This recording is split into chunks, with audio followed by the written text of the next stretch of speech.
The lights of Hollywood are bright, but they can't quite eliminate the dark secrets of Tinseltown. Here are the top 10 celebrities hiding the darkest Hollywood secrets. Mark Wahlberg is making headlines for David Beckham's lawsuit against him, but that is just one more controversy on a long list that often gets overlooked. His first noted transgression happened almost 4 decades ago in 1986. Wahlberg and his friend group at the time had a civil rights injunction issued for them because they were throwing things and yelling racially insensitive words. Then 2 years after that, he proved he could be worse, acting in an aggressive manner towards 2 Vietnamese men. He was sentenced to 2 years for that one, served 45 days. 1992 was the incident with his neighbor. Then there was the pay scandal from 2018 when he worked on All the Money in the World. He got $1.5 million for the reshoots. Michelle Williams got $1,000. He did donate his portion after the backlash, which that was good. Still, his track record is an interesting one, and these are just the things we know about. Wahlberg has said, though, that he has spent the better part of his life trying to make up for his past wrongs. Most of Hollywood seems to want us to believe that paparazzi are out, just roaming like vultures, just waiting to snap the perfect photo,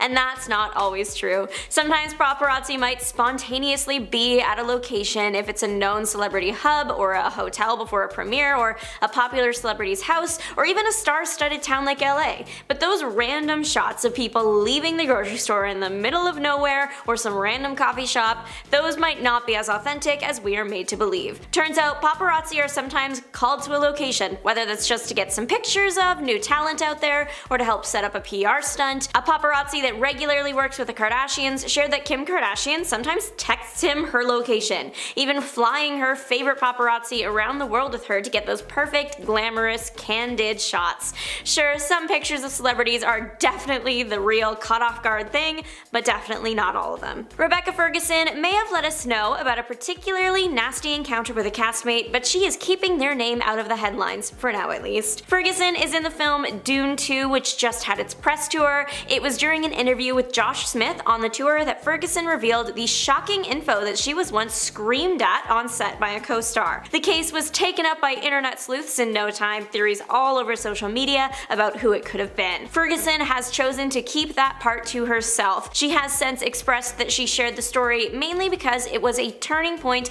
in her perception of herself and her career, and wanted to share the story because it fit the question Smith had asked her. Still, people are angry about the way she was treated and what was said to her. The unnamed co-star allegedly yelled, "You call yourself an actor? This is what I have to work with? What is this?" Ferguson shared that though it did hurt in the moment, it was the first time she stood up for herself on a set, telling the person to get off her set and F off, and that she never wants to see them again. Since we don't know who she is talking about, we don't know if she never saw them again, but hopefully not. For the longest time, Britney Spears was hiding some pretty dark secrets, but not because she wanted to.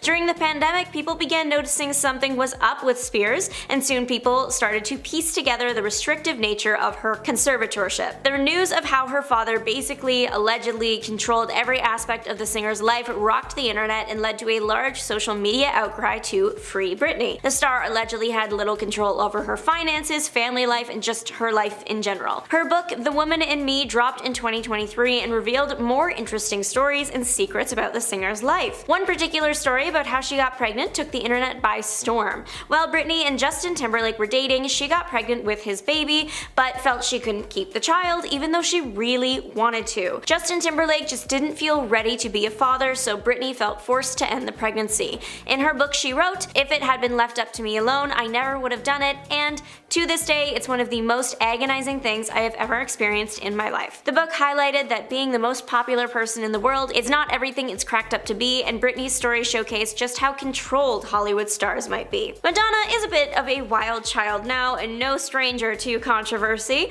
but she hasn't always had the easiest time. She's got a pretty rough history with ex-husband Sean Penn. Penn was accused of acting rudely towards the Material Girl singer during their marriage. The breaking point in the marriage happened when Penn allegedly tied Madonna to a chair and left. left. She sat for 9 hours. She did escape and managed to get to a police station to file a complaint. Penn was charged, but Madonna ended up pulling the complaints and instead filed for divorce, leaving the marriage with "May God bless and keep him, but far, far from me." Sean Penn's career may have suffered briefly, but he's still very active in Hollywood and has been in multiple big films over the years since the 1988 incident. Ashton Kutcher and Mila Kunis tried to keep this secret as hidden as possible, much to the disappointment of their fans and the internet in general. Kutcher and Kunis starred on That 70s Show alongside Danny Masterson. Masterson was found guilty of acting inappropriately towards 2 women and will spend 30 years behind bars for his behavior. Great news to the average person. It was great news that he was even going to trial. It seems the news wasn't so awesome to Kutcher and Kunis, as the pair penned letters to the judge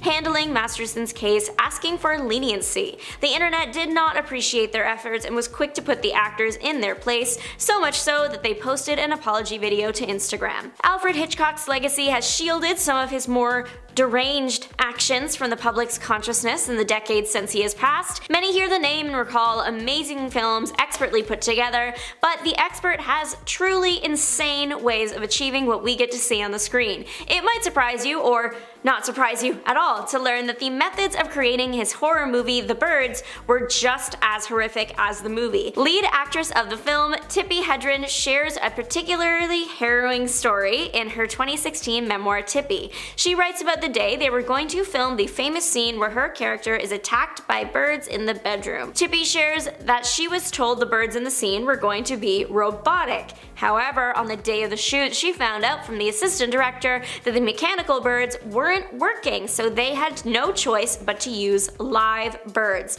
No choice? Really? Okay. This led to a brutal experience for the actress. 5 days of filming the scene where live birds were thrown at her. Tippi describes the ordeal as brutal and ugly and relentless, but it was going to get worse. On the final day, Hitchcock decided to tie the birds to her while she was laying on the floor, and once action was called, the birds started to peck. It wasn't until one nearly got her eye that she stopped it all and was doing so bad she had to go on a doctor's mandated week of rest. Judy Garland is forever immortalized as the cheerful, sweet Dorothy in The Wizard of Oz, but the Ruby Red legacy is hiding a lot more heartache than anyone could have guessed. She didn't have an amazing relationship with her mother, and her schedule while working for MGM was always packed. Days started early and sometimes ended in the early morning of the next day. This led to Garland needing some outside assistance to keep on her feet, the kind of thing that would plague her for the rest of her life. The set of The Wizard of Oz looked magical, but it was no place for a girl. She was placed on a strict diet so she could look as small as possible, so she would appear as young as possible. She endured poor treatment from studio execs and other actors throughout her career before passing away in 1969. Another example of a young star that was kept under close watch is Jennette McCurdy. She is also another example of a celeb who used a book to discuss her complicated feelings surrounding growing up famous. McCurdy's book, I'm Glad My Mom Died, does contain plenty of stories about her mom's treatment of her, which we will get to, but it also contained insider info on the experience of child stars. McCurdy writing that she felt her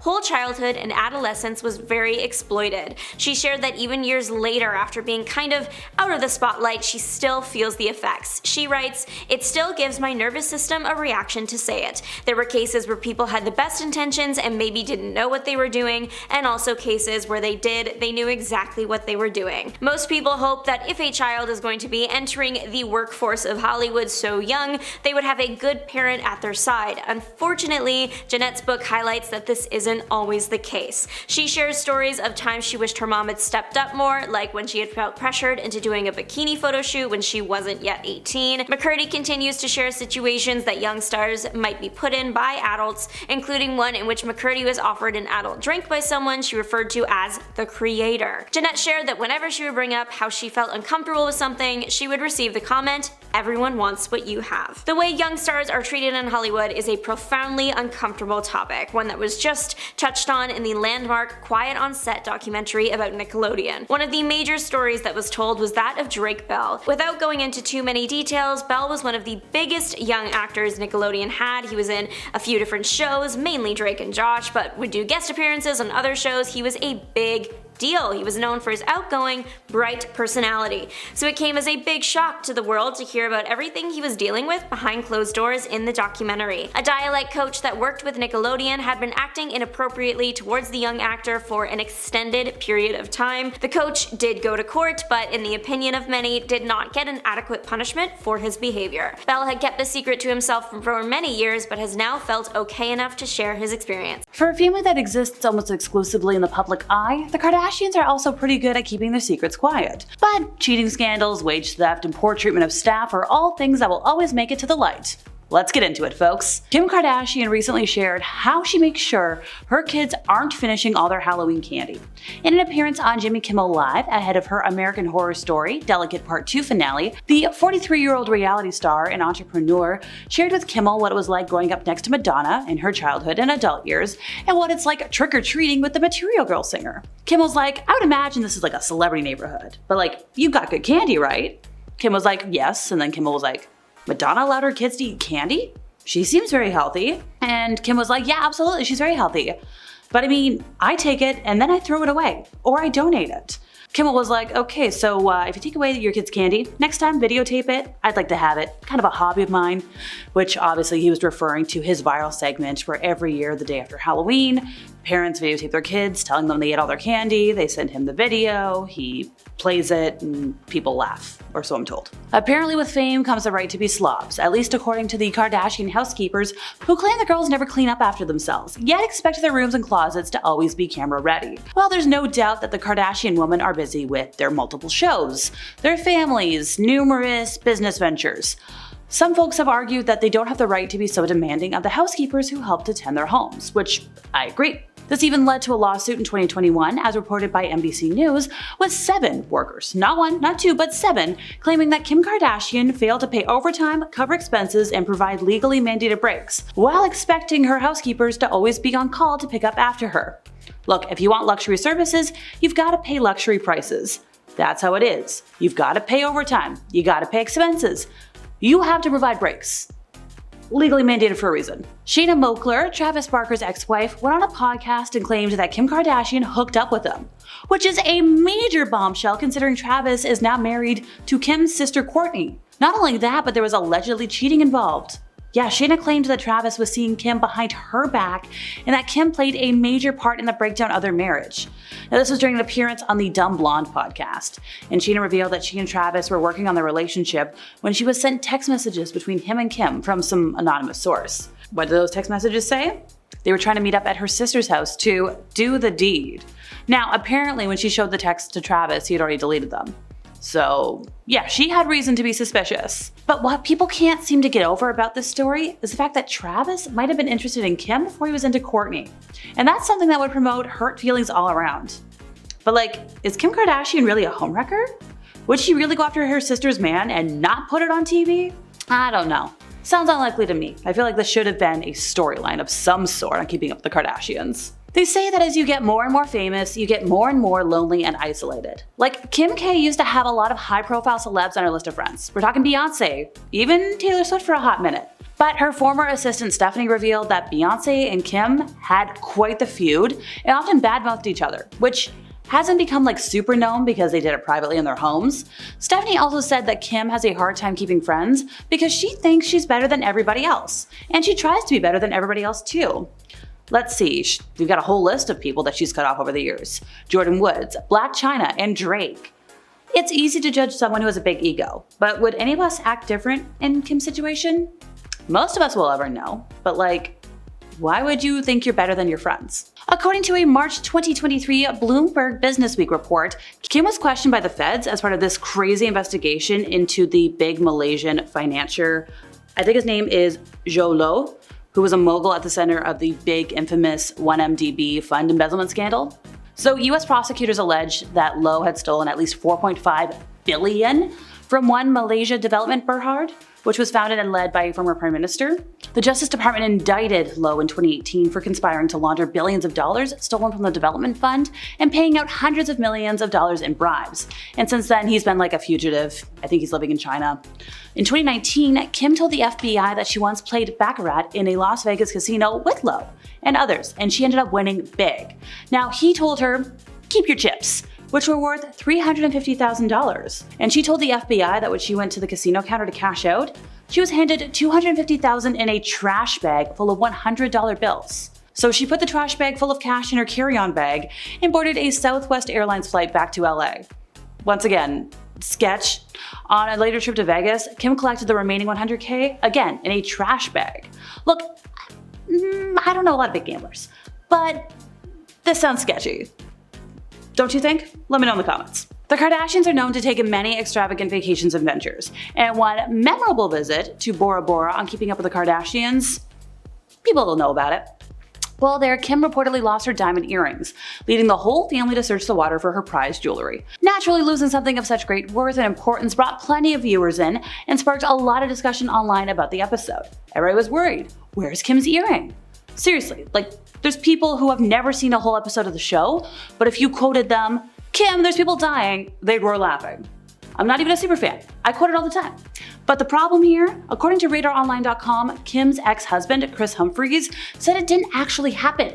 Kim didn't lose her earrings. The move was a publicity stunt to get views. While this surely wasn't the only time Keeping Up with the Kardashians created a false moment, the lost earrings are a prime example of the lack of reality in the reality show. It also shows viewers should reserve judgment and sympathy when something happens on the show, since it might be fabricated for views, which is something we'll talk about more in a moment. We all know reality TV is quasi-scripted by this point in our lives. If you didn't, my bad. But like, when something is this heavily scripted, it's just annoying. When you hear about the Kardashians, you probably automatically assume they're entitled divas, and sadly, you're not wrong. Reports have surfaced that the Kardashians, especially the younger generation, were very kind to the camera crew when Keeping Up with the Kardashians first started in 2007. But as the show progressed, the family got a lot more famous, their kindness and respect for the crews they worked with dwindled, causing unpleasant and unfriendly moments, to say the least, behind the scenes. Ah yes, when fame and money reveal people's true colors. According to The Sun, the Kardashians repeatedly berate crew members and make unreasonable demands on anybody in their path. Additionally, the girls often try to direct what happens or demand multiple reshoots of simple moments on the show to place themselves in the best light they can, at the expense of the rest of the family and crew. Well, after learning how poorly they treat their staff, this probably isn't like a big surprise revelation to anybody, but like it's not a good thing, and probably something the girls want to keep under wraps. One of the most talked about events of Keeping Up with the Kardashians was Kim's extremely short-lived marriage to Kris Humphries. This marriage lasted less than 3 months and commanded headlines for like months if not years following the split. The whole situation was awkward and Humphries reportedly felt betrayed by Kim, feeling that the marriage was all in the name of ratings. The 72-day wedding will forever live on in infamy. And when you consider there's no such thing as bad publicity, I guess it was a boon for the girls. Why would they waste all that time and money? No. Why would you waste all that time and money if it wasn't gonna work out? Who knows? According to the Washington Post, the marriage was meant for just PR, just to drive awareness and ratings for the show. In fact, Kim wanted her goodbye to Humphries to be on the show, but producers were like, it's a little much. These days, Humphries wants nothing to do with the family and has asked to be completely omitted from Keeping Up with the Kardashians.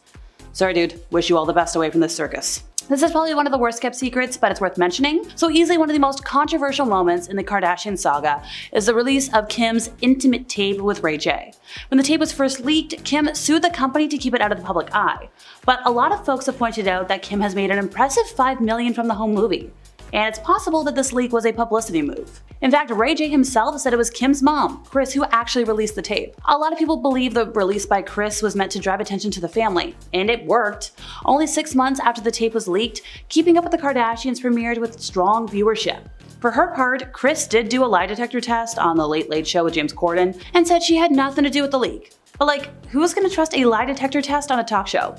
Also, who trusts James Corden? As one might expect from a reality TV show these days. Yes, I've already said it, not everything you see is real. And a lot of the events on Keeping Up with the Kardashians were staged, including Kourtney's vicious vocal battles with Scott. It's just bonkers. According to the New York Daily News, once the camera stopped rolling, the duo would laugh about the filmed fights and the drama, and they would discuss how it would drive viewership up. That being said, it's also been revealed that Scott has faced serious addictions, leading some folks to wonder if the fights on the show were real. they were scripted, they were a mixture of both, just playing off of the original fights. The assumptions made were, well, maybe the fights being fake was a cover-up for how serious the issues were in the relationship. Regardless, there's no denying the tension these fights created among fans of the show. The duo ended up splitting for good in 2015, and Kourtney is now married to the famous musician Travis Barker. I guess we'll just never know what's real, what's calculated with the Kardashian family. And that's it for today, folks. Is there something juicy that you know about the Kardashian family that I missed? JLo's recent documentary showcased the intimate details of her star-studded life, but various celebs have shared a different view of the star over the years. Here are the top 10 celebrities who caught Jennifer Lopez stealing. Usher was left out of an important decision once, and it led to some legal troubles for JLo. The song in question here is Get Right. Get Right was written by Usher and producer Rich Harrison for Confessions. The album was released by Usher in 2004. The song was originally called Ride. The thing was, it wasn't good enough for the album, or something went wrong. Either way, it didn't make the cut, and vault tracks weren't common yet, so the song sat there until JLo was interested. Harrison decided to give the track to JLo, presumably without checking with Usher first if his reaction is anything to go off of. Usher claimed he didn't sign off on the decision and was quick to demand publishing rights. Obviously, the song made it out on JLo's side as it was released and is now considered a fan favorite. Shawnette Harrell sang the chorus to popular JLo song If You Had My Love, but was credited as just a background singer. Having others lend vocals to songs is super common in Hollywood. In recent years, it's more common that people will sing the majority of their song, and other voices will truly be background vocals. It seems in this case, Harrell might not have been credited properly if she really did sing the chorus and JLo was just lip-syncing along. Likely though, JLo did put some vocals in there, mixed in with Harrell handling the brunt of it. As for crediting the person as a background singer, the vocals were mixed in a way that the background vocals typically were, plus there is no way to actually know if JLo was the one to sign off on that. Christina Milian is now a singer and actress. You might recognize her from the Netflix movie Falling in Love, the Kim Possible theme song, or the JLo song Play.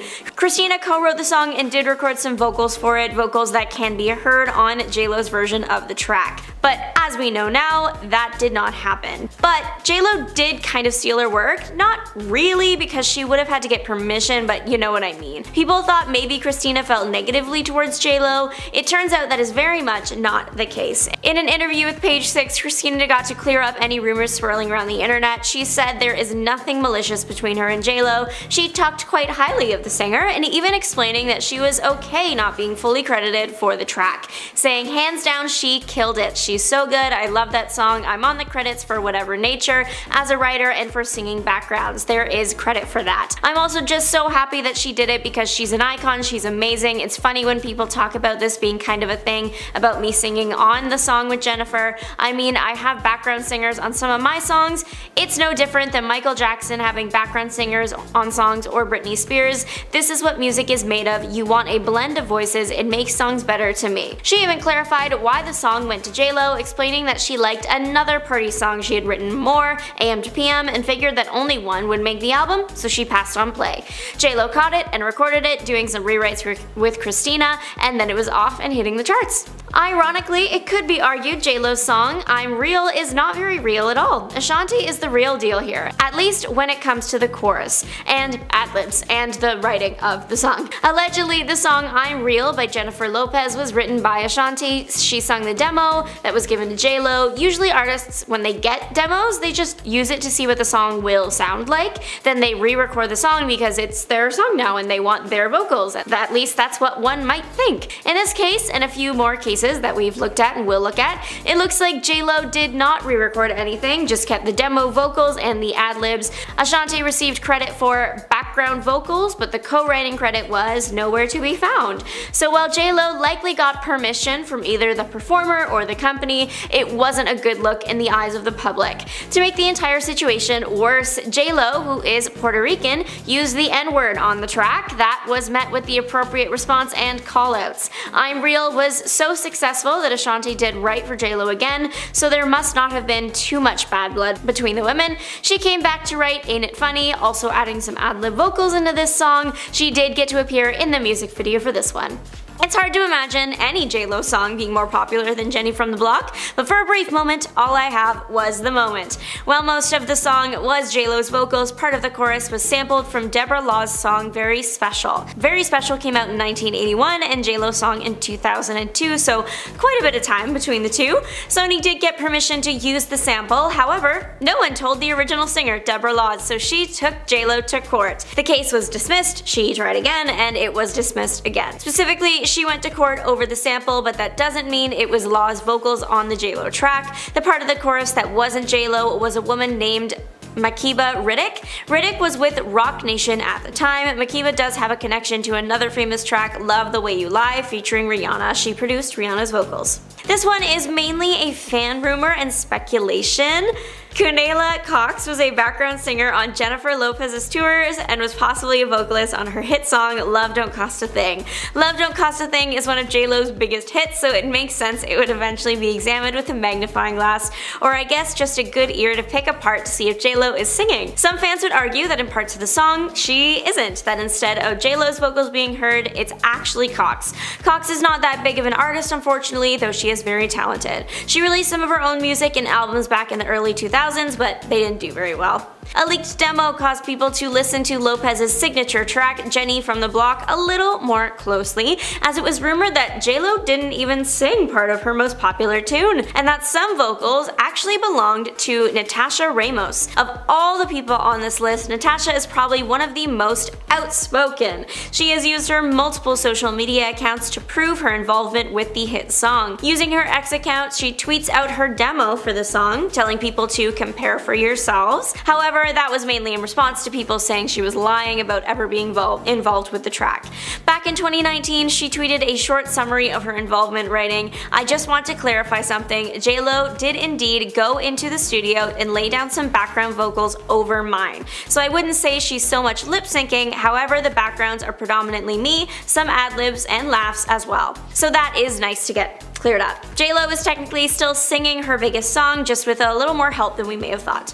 Social media star Samantha Barbash was the inspiration behind the critically acclaimed film Hustlers, produced and starring Jennifer Lopez. Samantha, however, does not appreciate the film and actually sued J-Lo and her company for defamation. Samantha shared her perspective on the situation in an interview with TMZ. She said, "They basically stole my story. I wouldn't sign my rights away. I wasn't giving away my film and TV rights for peanuts. J-Lo doesn't work for free, why would I?" Further claiming that 87% of the film made was wrong. Samantha's case was ultimately dismissed. Brandy might have been the one mad at J-Lo for taking her song, but she has also now accidentally, maybe purposely, roped herself into the feud between Mariah Carey and J-Lo.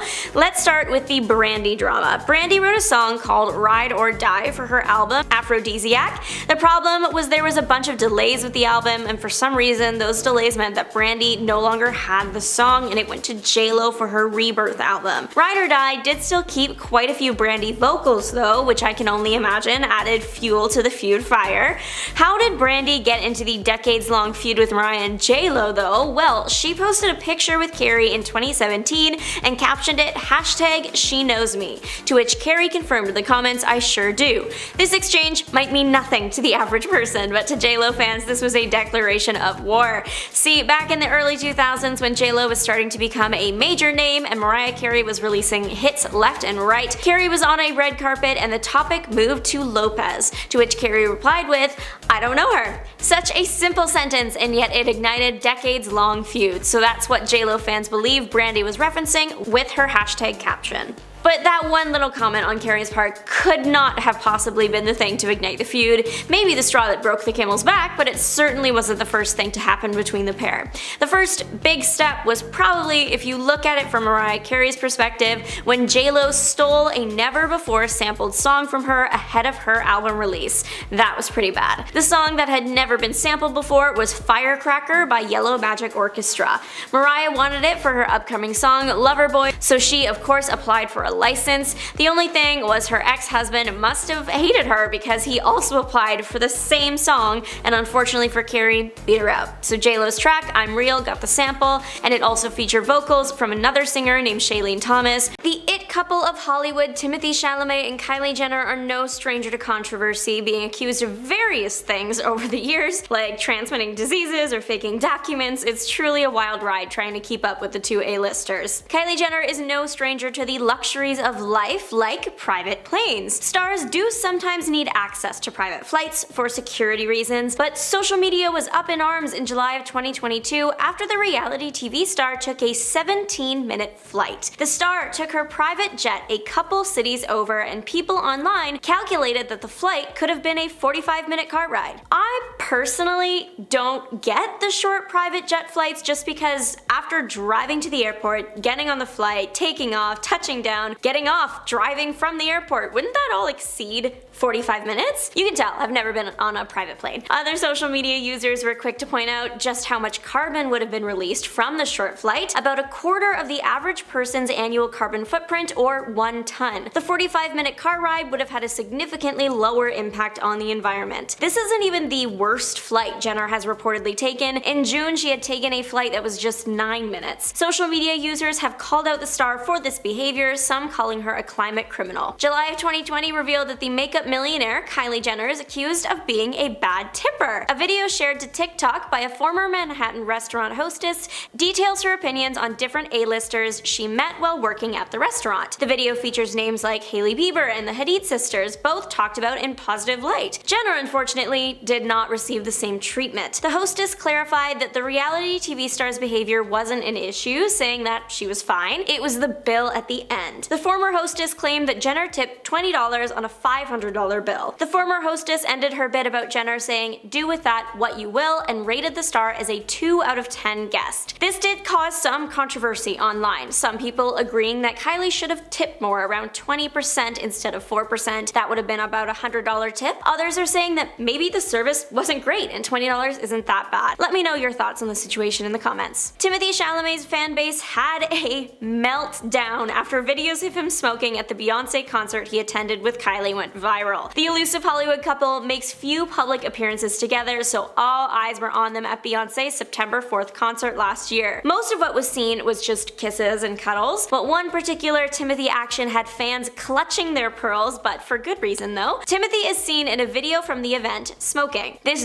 does break the rules of the venue, and fans were not happy about that. Timothée Chalamet smoking is not necessarily the biggest surprise. There are photos of him doing it before, lots of people in Hollywood do it, but smoking inside the stadium is definitely not very nice to those around him. This next point is like whiplash. Kylie is known for being active on social media, posting on her Instagram story frequently. For such a major star, usually posts are like planned to complement each other, but in this case, the two could not have been more different. Back in the very beginning of 2020, Jenner took to her Instagram story to raise awareness for what was happening in Australia at the time with all the devastating fires. Particularly, Jenner's Instagram story post was about the large amount of animals that had passed due to the fires and how sad that was and how people could help. It was a great message, exactly the thing to do to raise awareness. However, shortly after posting this message, Jenner posted photos of her new slippers to her story. Her new mink fur slippers, real fur. Fans thought this was an incredibly inappropriate thing to post, wearing fur right after making a big post about saving the animals in Australia. Many social media users were quick to weigh in on the controversy, one writing, "Kylie posting a story about the AU fires, then a story of her mink LV slippers is my favorite new definition of tone deaf. The slipper slip up wasn't a good look." Maybe the most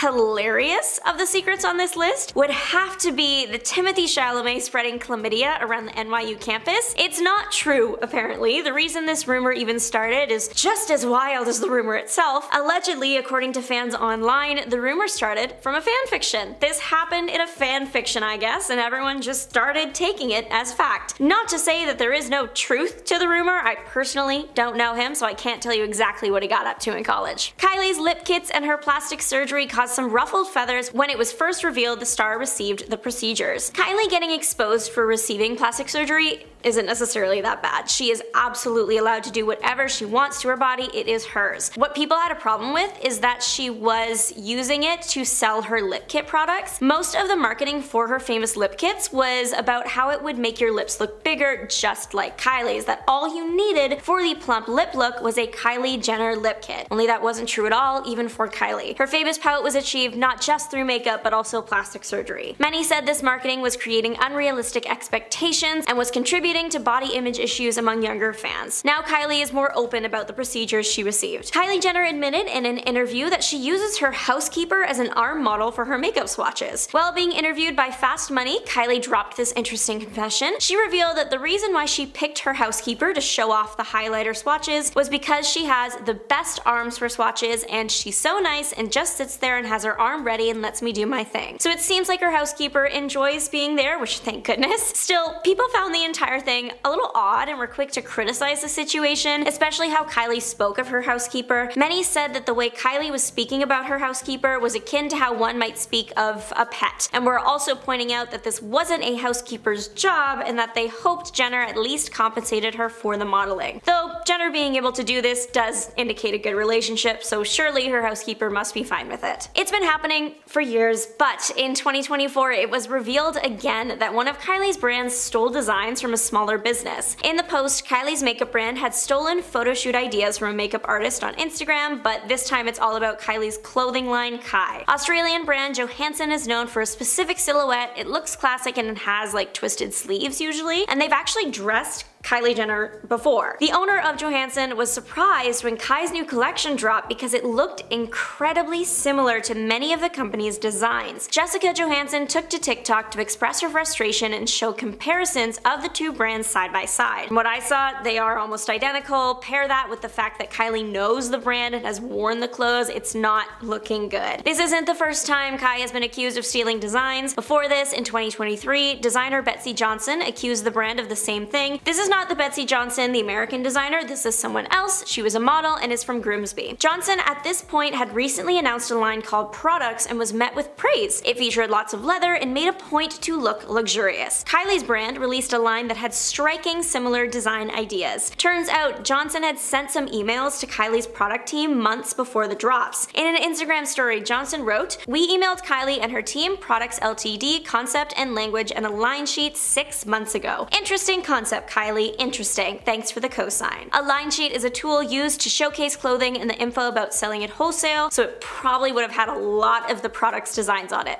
Not a good look. The summer of 2020 was the backdrop for the shocking accusation that Kendall and Kylie didn't pay their workers. Claims were made against the sisters' shared brand, Kendall and Kylie, that they weren't compensating workers in Bangladesh for their work. The alleged reason why was the COVID-19 pandemic. An article from Remake was published in June of 2020, and it was the first to bring this claim to light. Here's the thing, were Kendall and Kylie directly responsible for paying the workers? Technically no. Everything went through the company they were working with, Global Brands Group. So the claim was actually against them. The claim was that they refused to pay its garment suppliers for orders produced in February and March following a drop in sales caused by the coronavirus pandemic. The sisters did address the claims publicly in a statement on Instagram, writing, "We would like to address the unfortunate and incorrect rumor that Global Brands Group owns the Kendall and Kylie brand and that we have neglected to pay factory workers in Bangladesh as a result of the COVID-19 pandemic. This is untrue. The Kendall and Kylie brand is owned by 3072541 Canada Inc., not GBG. The brand has worked with CAA GBG in the past in a sales and business development capacity only, but we do not currently have any relationship at all with GBG. So though they had been affiliated in the past, it was not the case anymore, and it was an unfortunate accident that the sisters were brought into the conversation. Kylie Jenner made history and truly became King Kylie when she was crowned Forbes' youngest self-made billionaire ever at age 21. It came out towards the end of 2020 that allegedly false tax returns had been used to prove Kylie's billionaire status. So she wasn't actually a billionaire, still very, very, very rich, just not a billionaire. She was close to almost there. Her updated net worth at the time when Forbes revoked the title was just under $900 million. A report was published in the magazine after they had realized that they had been lied to. The report accused Kylie's mom, Kris Jenner, of being a key player in the falsehood. In the report, Forbes said, "Kylie's business is significantly smaller and less profitable than the family has spent years leading the cosmetics industry and media outlets, including including Forbes, to believe. The magazine did go on to clarify some things, saying, "While we can't prove that those documents were fake, though it's likely, it's clear that Kylie's camp has been lying." Today, Kylie Jenner's net worth is estimated to be about $700 million. The only member of the family with $1 billion net worth right now is Kim Kardashian with a net worth of around $1.7 billion. The lights of Hollywood seem so bright, but some celebs are trying to take off those rose-colored glasses for all the right reasons. Here are the top 10 celebrities who exposed Hollywood's darkest secrets. Corey Feldman has been calling out Hollywood for decades and no one listened. Allegedly, not even the police. Feldman shared that he did sit down with the police to share a list of names for them to investigate for acting inappropriately towards those under the age of 18, but the police didn't do much. Feldman had been in the industry since a very young age and has expressed that he doesn't like that fact. But the real sharing of Hollywood secrets came in his 2013 memoir, Choreography. He shared that industry adults acted inappropriately towards him when he was very much not an adult, and that some of those people are still or were still working. It's really heartbreaking that all this happened, and Feldman did share that it has been really hard for him, that he wants to fight the fight for survivors. Feldman also shares that he applauds all victims for letting their voices be heard, and he encourages the public debate to continue. Megan Fox was calling out big stars, and this thing referred to as the casting couch long before the Me Too movement. The term casting couch can be literal or figurative. Without getting too into it, the term means someone getting a position on a movie set by doing a specific type of favor for someone. In a 2009 interview with GQ, Fox revealed that the people using this casting couch method weren't just producers or casting directors, but also some Hollywood legends, in her words. She said, "It's really so heartbreaking. Some of these people, like Hollywood legends, you think you're going to meet them and you're so excited, like, I can't believe this person wants to have a conversation with me, and you get there and you realize that's not what they want at all." If you can believe it, Megan Fox wasn't treated very well after this admission. Some people didn't believe her due to her sort of bad girl image at the time. It wasn't until years later in the Me Too movement that people took her past comments and stories as seriously as they should have. Britney Spears' life story and book about her life story exposed just how controlling Hollywood can be. The news of her father basically, allegedly, controlling every aspect of the singer's life rocked the internet and led to large social media outcry to free Britney from her conservatorship. It was revealed that the star had little control over her finances, family life, and just her life in general. Her 2023 book, The Woman in Me, dropped more interesting stories and facts about the singer's life. One particular story about how she got pregnant took the internet by storm. While Britney was dating Justin Timberlake, she got pregnant with his baby, but felt as though she could not keep the child, even though she really wanted to. Timberlake felt he wasn't ready to be a father, and so Britney ended the pregnancy. In the book she wrote, "If it had been left up to me alone, I never would have done it, and to this day, it's one of the most agonizing things I have ever experienced in my life." The book highlighted that being the most popular person in the world is not everything it's cracked up to be. Courtney Love had let us know about a certain recently convicted someone long before he was convicted. The certain someone that everyone knew what he was doing in Hollywood, and yet nothing happened until recently. Hint, he shares a name with a popular fast food burger place. Yeah, that guy. Courtney Love hit a red carpet in 2005 and joined Comedy Central for an interview. The interviewer asked the blonde bombshell, "Do you have any advice for a young girl moving to Hollywood?" Love seemed unsure on how to respond at first, but then chose to become one of the first people to warn us about the burger name guy. She responded, I'll get libeled if I say it. If insert that man's name here invites you to a private party in the Four Seasons, don't go." The man many years later got in trouble with the law for those parties at the Four Seasons and what he would do to women there. Love, at the time, was treated very poorly after this moment, but has now received a lot of, well, love since all the stories came out, and is regarded as one of the first people that attempted to expose the terrible behavior. Jeanette McCurdy stood up to the entertainment industry when she released her book, I'm Glad My Mom Died. It revealed how child stars might sometimes not be protected by the people that should love them the most. In the book, McCurdy shared that she felt her whole childhood and adolescence were very exploited. Younger stars for years have unfortunately felt similar pressure to what McCurdy shared in her book, and we will get to some of them later in the video. About the revelation regarding her younger years, McCurdy shared, "It still gives my nervous system a reaction to say it. There were cases where people had the best intentions and maybe didn't know what they were doing, and also cases where they knew exactly what they were doing." McCurdy spent a lot of time talking about her mother in the book, which makes sense considering the title. Some stories that were shared include included a not yet able to consume certain beverages, McCurdy being offered one of those drinks by someone that she refers to as the creator. She also shared that she wished her mother had intervened when a photo shoot resulted in a not yet legal McCurdy feeling pressured to wear a bikini. McCurdy shared that instead of her mother standing up for her, she would often receive the reminder, "Everyone wants what you have." Bella Thorne and Zendaya starred on the Disney Channel show Shake It Up together. Even though the show was great, their relationship wasn't so amazing at first, at least according to Bella Thorne. Bella Thorne revealed the rough start to the pair's friendship on the show while speaking with US Weekly. Though the pair on the show were the best of friends in real life, Bella shared that the pair didn't even consider themselves friends until a couple seasons into the show. The reason for this?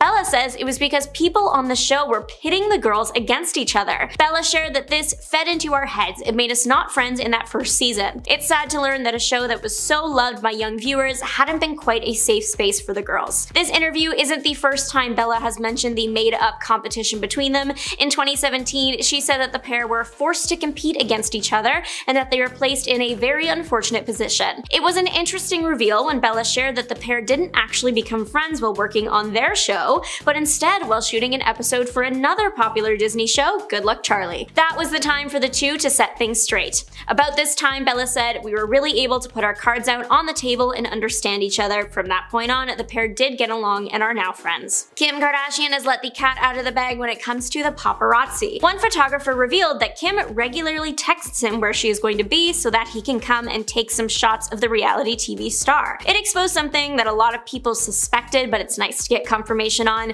that sometimes when you see a paparazzi photo of a celeb that looks a little too perfect to be candid, it might be because it's really staged and posed. The photographer revealed that Kim allegedly has him on speed dial and even flies him around with her to get the candid photos. He also reveals that the paparazzi pictures he takes get reviewed by Kim, and I'm assuming her team, and photoshopped before they are sold to major magazines and websites. This isn't the first and surely won't be the last time pops are hired for something like this. Long before the news around Kim K's pops made it out in 2016, stars of The Hills, Spencer Pratt and Heidi Montag also had a similar agreement with some pops, crafting pictures of themselves to sell for profit. Now, this isn't to say that pops are always hired to take pictures. There are many times when that is clearly not the case, but the public has speculated for years that paparazzi might not be as random as they are portrayed. I mean, when you think about it, it makes way more sense that they might be called to a location instead of them just roaming a city with a big camera every night hoping to catch somebody. Jack Nicholson revealed an interesting tidbit about life on set. Apparently, certain substances were incredibly common, the kind of stuff that can get addictive if one isn't careful. Yeah, it might be no secret now that that kind of thing is common in Hollywood, but that wasn't always the case. In a 1980 interview, Nicholson shared that the substances ain't no big thing and that he would get influenced about 4 days a week. Again, the presence of certain things in Hollywood was something suspected by many that is nice to get confirmation on. It's also just surprising that it would be happening on set very commonly, apparently.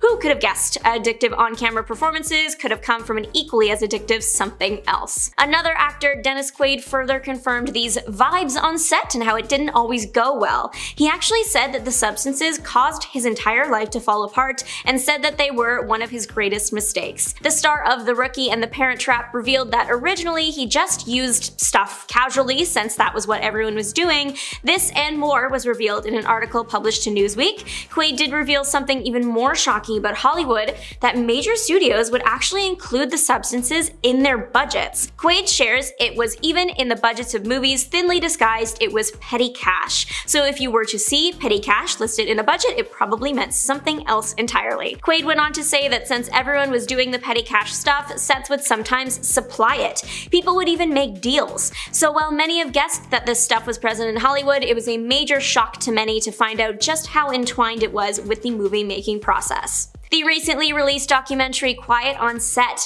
featuring Nickelodeon star Drake Bell, is the most recent example of Hollywood's worst being exposed. Without going into too much detail, the documentary features Drake Bell sharing stories about what he experienced while working for Nickelodeon, stories of things that would make anyone feel sick. The admissions from the documentary have led to widespread support towards Bell and widespread hatred towards former dialogue coach Brian Peck. The documentary showed just how twisted Hollywood can be when it comes to young stars. Chris Brown, Young Miami, and even Prince Harry were named named in Diddy's lawsuit. Yep, you heard that right, the royal was named in this messy situation. So let's take a look at what they've all been accused from Rodney Jones and why. Starting off, we have Daphne Joy. Now, after Diddy's place got raided, rapper 50 Cent, real name Curtis Jackson III, responded on Twitter saying, "Now it's not Diddy do it, it's Diddy done. They don't come like that unless they got a case." Now, while 50 Cent was not named in the lawsuit against Combs, a woman identified as Daphne Joy,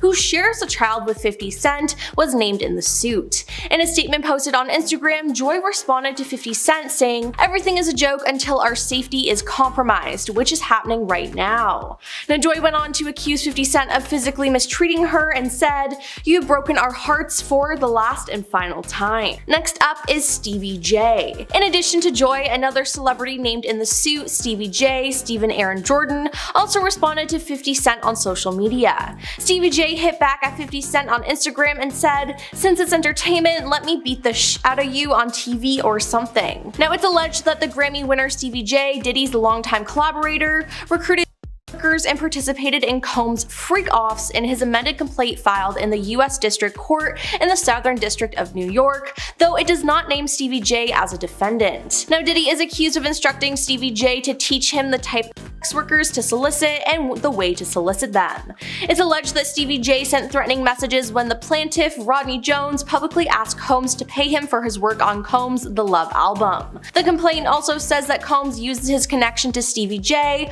Rodney's idol, to pressure Rodney into being intimate.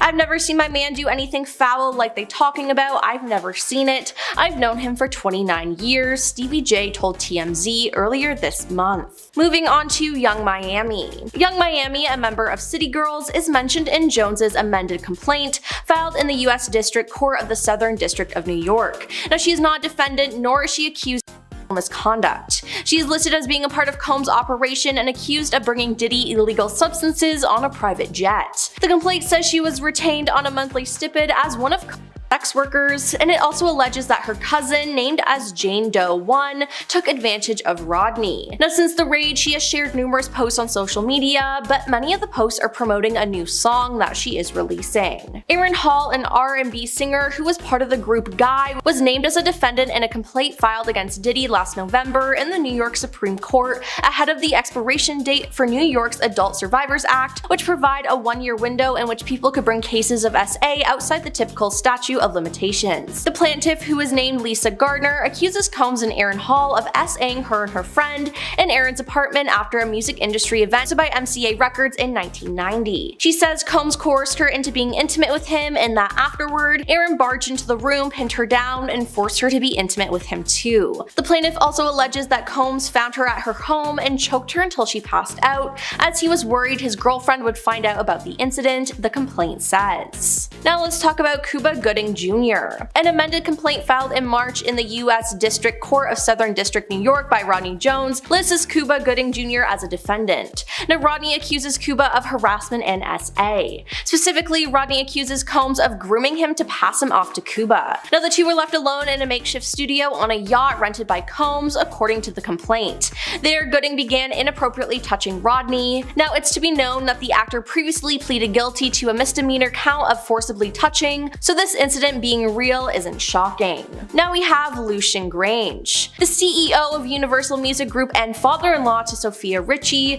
Lucian Grange is also listed as a defendant in Rodney's amended complaint. He's accused of aiding and abetting Combs, specifically in racketeering and trafficking. Rodney says that as CEO, Lucian had a duty to ensure the financial support they provided to Sean Combs and Love Records was not being used for drugs, and laced alcohol. Now, attorneys for Grange have filed a motion to dismiss, in which they call the accusations offensively false. In a sworn statement to the court, Grange called the accusations completely untrue and absurd, and said he plans to pursue both plaintiffs and his counsel for having made such false accusations. Now, Grange also points to the fact that he is the CEO of a multinational public company, and that he's not involved in day-to-day operation of the company's thousands of agreements. Now, in a statement to Business Insider, Grange's attorney Donald S. Zark American, called the complaint offensively reckless. The plaintiff has now attempted to amend his claims against Sir Lucian, removing the original set of outrageous falsehoods related to Sir Lucian, replacing them with wholly contradictory new falsehoods that are equally absurd, he said. Not only will we demonstrate the offensive falsity of these claims, but we will seek recovery of every penny of cost and damage caused by their assertion.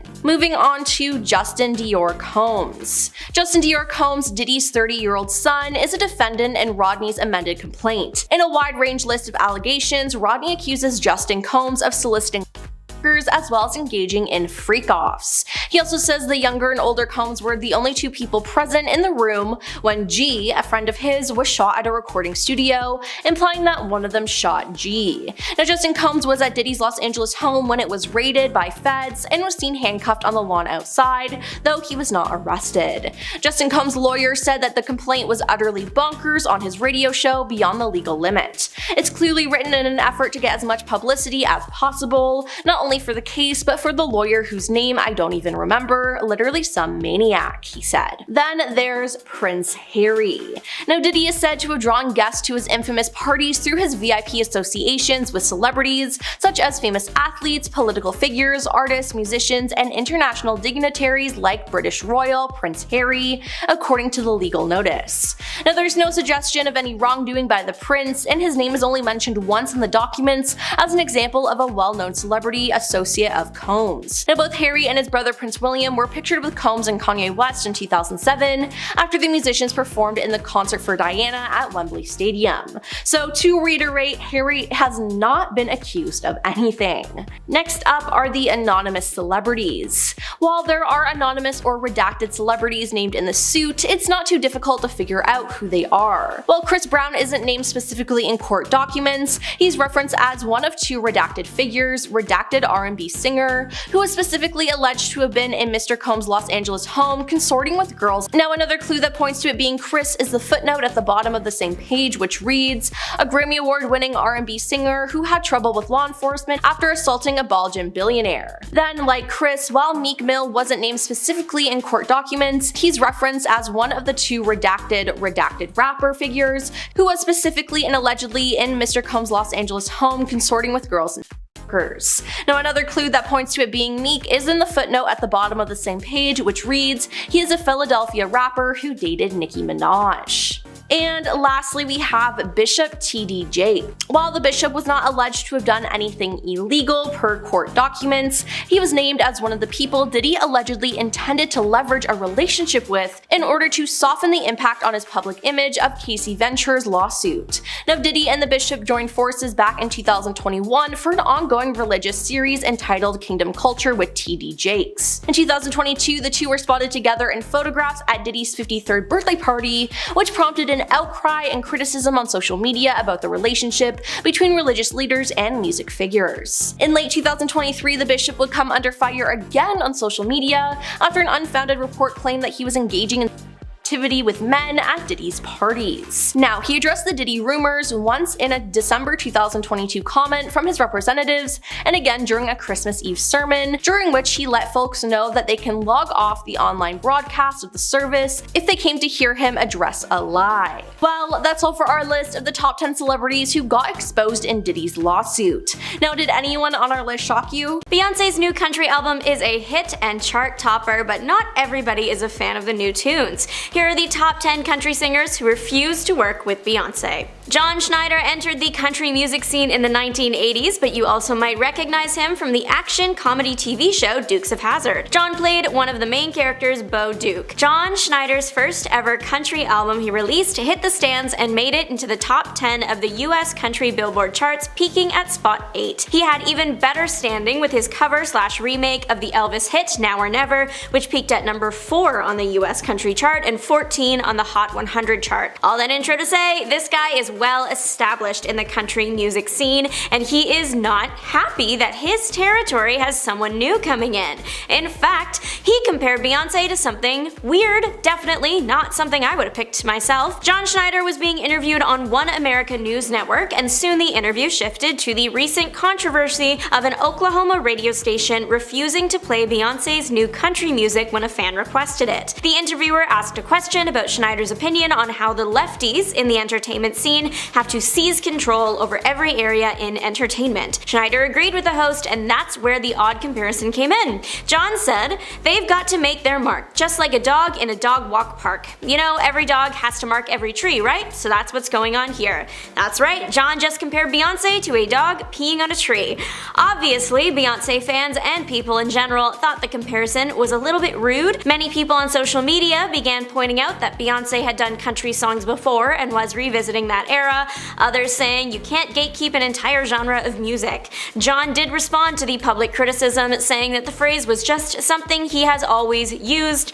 Safe to say that John Schneider and Beyonce will not be collaborating in the future. Kenny Chesney is incredibly successful in the country music scene. He has had multiple songs in the top 10 US Billboard Hot Country Songs charts and has received many awards for his contributions to the genre. His connection to Beyonce comes from a 2016 award show in which Beyonce performed a country song alongside the Dixie Chicks, and Kenny's seemingly unimpressed face was caught on camera. Beyonce has now stated that a main reason why she had written the country album was because she felt so unwelcome at the 2016 performance. When that info dropped, fans were quick to bring this Kenny video back as an example of why. In 2016, after receiving so much scrutiny online for his reaction, Kenny apologized and later clarified that he does love Beyonce's music. Kid Rock is not a Beyonce fan and hasn't been for a while. Kid Rock, or Robert James Ritchie, began his career and made it to mainstream media in the rap rock genre, but has now switched over to some more like country rock vibes. The singer has gone on record criticizing Beyonce's music and her appearance, saying she doesn't really do much for him. His criticisms came from his 2015 Rolling Stone interview in which he said he was flabbergasted by Beyonce's level of fame. He said, "Beyonce, to me, doesn't have a purple rain, but she's the biggest thing on earth. How can you be that big without at least one Sweet Home Alabama or old time rock and roll?" He's right. By this point, Beyonce had only released songs like Single Ladies and Halo and Crazy in Love and more, songs that have had no lasting impact on pop culture at all and no one remembers at all either. Of course, fans of the Queen Bee weren't happy and began to swarm the comment sections of Kid Rock's Instagram with bee emojis, to which I will admit Kid Rock had a funny response, posting a picture of a can of bug repellent. Do I agree with him?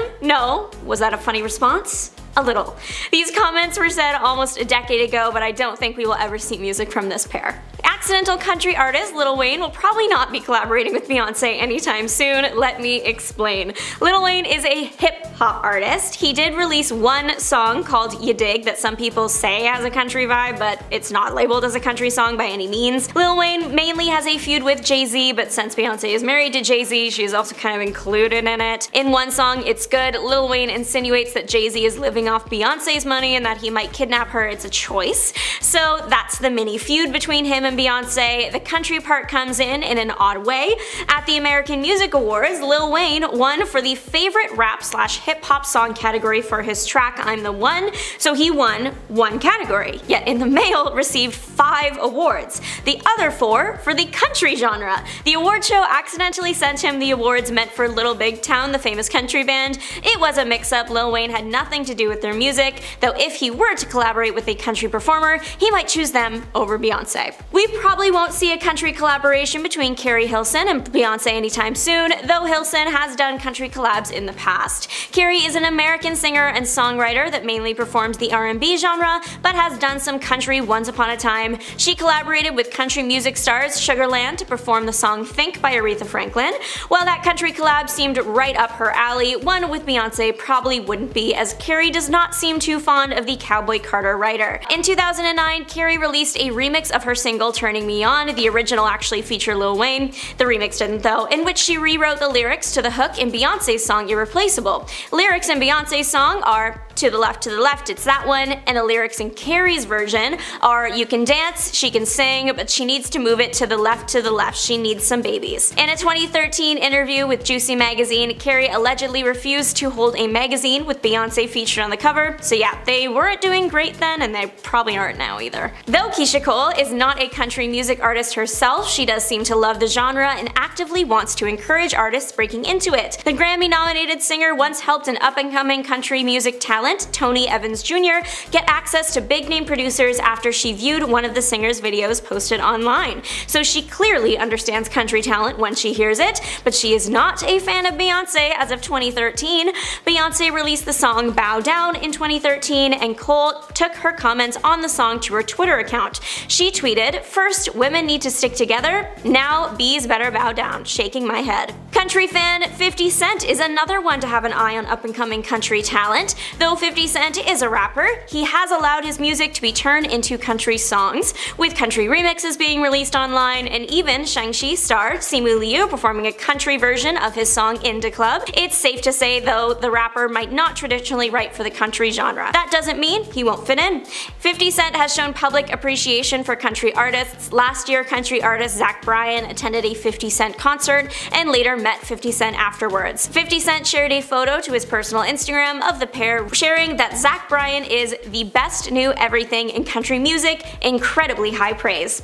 The rapper does not seem to hold Beyonce in such a high standard though. Allegedly in 2015, the rapper backed up Grammy producers when they decided to give Beck an award at the Grammys instead of Beyonce, and insinuated that Beck poured more work into his album than Beyonce did. Azealia Banks is very much not on the Beyonce train and has not been for a while. She also recently insinuated that another female artist would have been a better pick to release some country tunes. The American rapper shared some thoughts on Beyonce after the release of her album Lemonade. Banks tweeted, "Don't think for a second that Beyonce was intelligent enough to come up with any of those ideas on her own." Continuing with, "She's not an artist, she's a poacher." Banks and Beyonce had a problem with each other back in 2014 when Banks released a remix of Beyonce's song Partition without permission.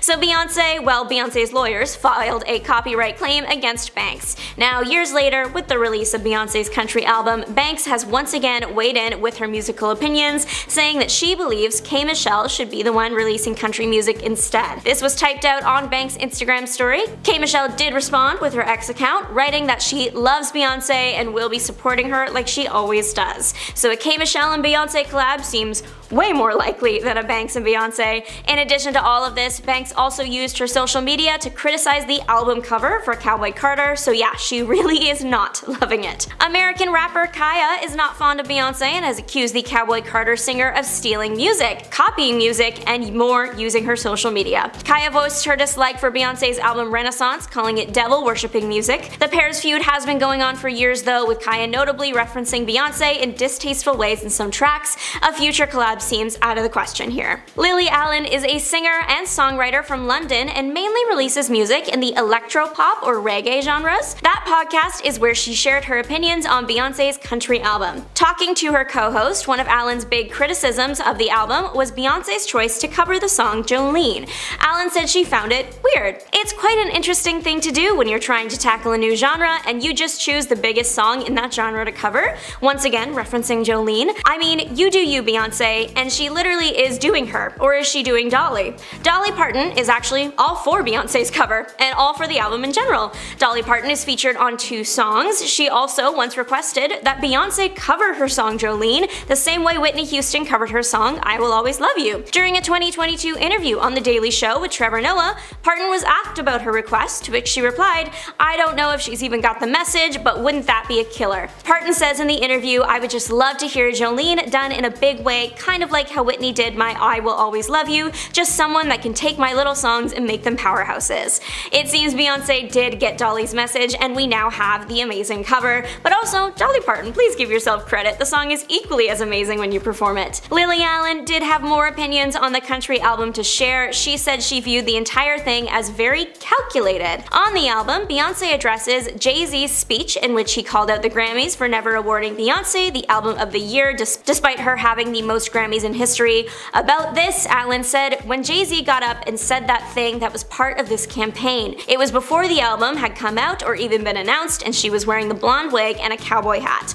Allen later shared her thought that Beyonce was coming for that market. Her co-host joked that Allen was working on her own country album, which would be the first country music Allen were to release, to which Allen replied, "But I'm not like trying to conquer the country market. I'm here because I've loved country music and always have loved country music, not saying saying Beyonce doesn't, but I tell stories in my songs, and quite a lot of country music does the same thing. I think it's well suited to what it is that I do. Allen also appeared to have shaded the way Beyonce looks later on in the podcast, so overall, fans weren't happy, and a Beyonce-Lily Allen collab is probably not on the way.